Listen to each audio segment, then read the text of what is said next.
Ừ, mẹ chưa tìm thấy cái chưa tìm thấy cái hồ để dán lại. Su mịt.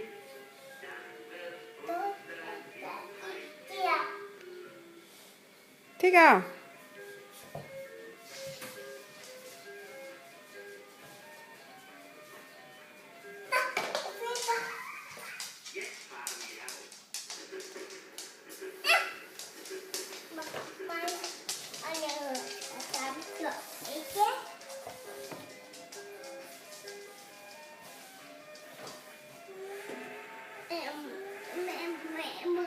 Mở cái đấy ra.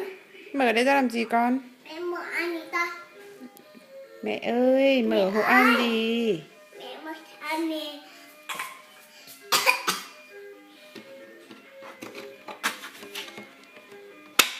Rồi. Nhấc nó lên. Rồi nhấc yên lên. Cẩn thận rơi vít.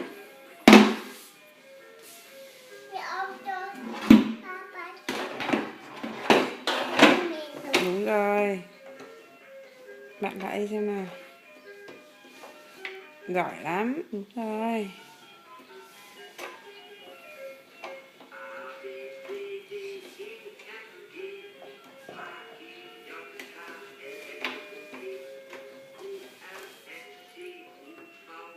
Cái đi dựng cái xe, cái tàu hỏa lên chứ để tàu hỏa nằm chỏng chơ thế con.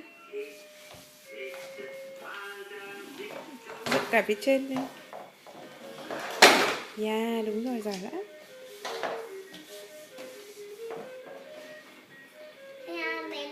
Ừ. Giỏi lắm, đi giỏi lắm. Lại mở ra rồi à? Ừ, ngồi đi.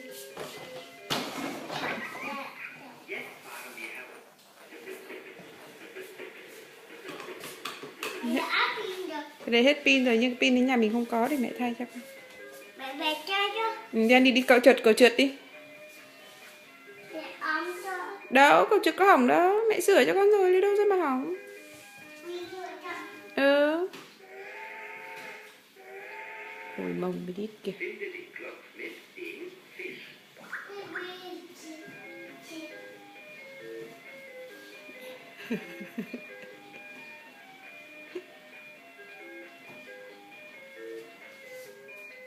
Cẩn thận ngã đấy con. Ngồi xuống đi không ngã. Hello. Ngã bây giờ đừng có bỏ tay ra đấy. Ngồi xuống trượt đi. Ngã đấy con. Ăn đi. Tuột tay là ngã.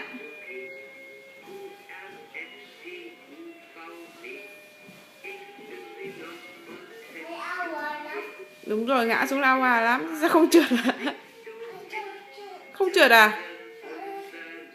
Không trượt thì trèo xuống.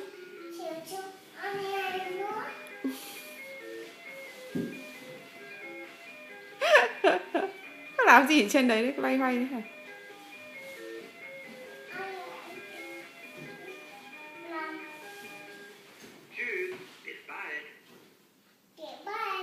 Bis bald. Xuống đi, trượt câu trượt xuống. Trượt, này ngã đấy. Lại tụt thế xuống à? Ôi cái bụng kìa. Đúng rồi, úp bụng xuống, giỏi lắm. Đúng rồi, ăn đi giỏi lắm. Kéo cái quần lên con, quần tuột từ kìa.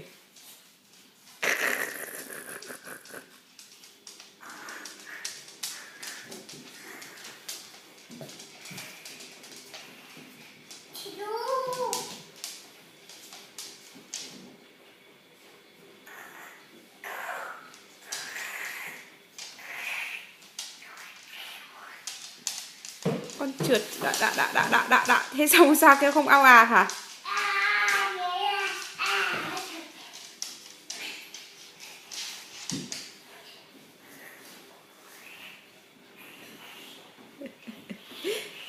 Không chịu mặc quần khác, đòi mặc cái quần này tận tụt nửa mông. Sao con tụt thôi kìa. Xuống cái xong rồi kéo cái quần lên nhá. Kéo cái quần lên.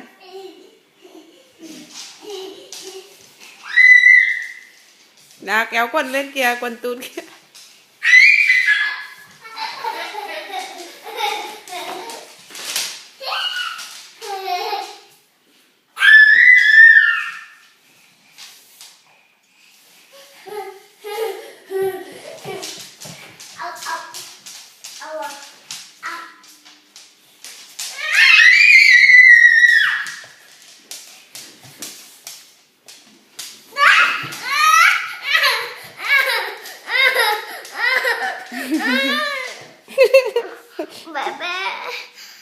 Thử hầm vừa chứ. Mày ngã bây giờ, tuột tay rồi ngã.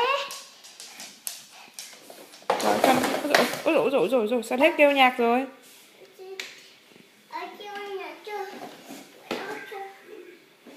Andy ơi, kéo cái quần lên con. Andy, kéo cái quần lên. Voi, thần voi. Ừ đúng rồi, con voi.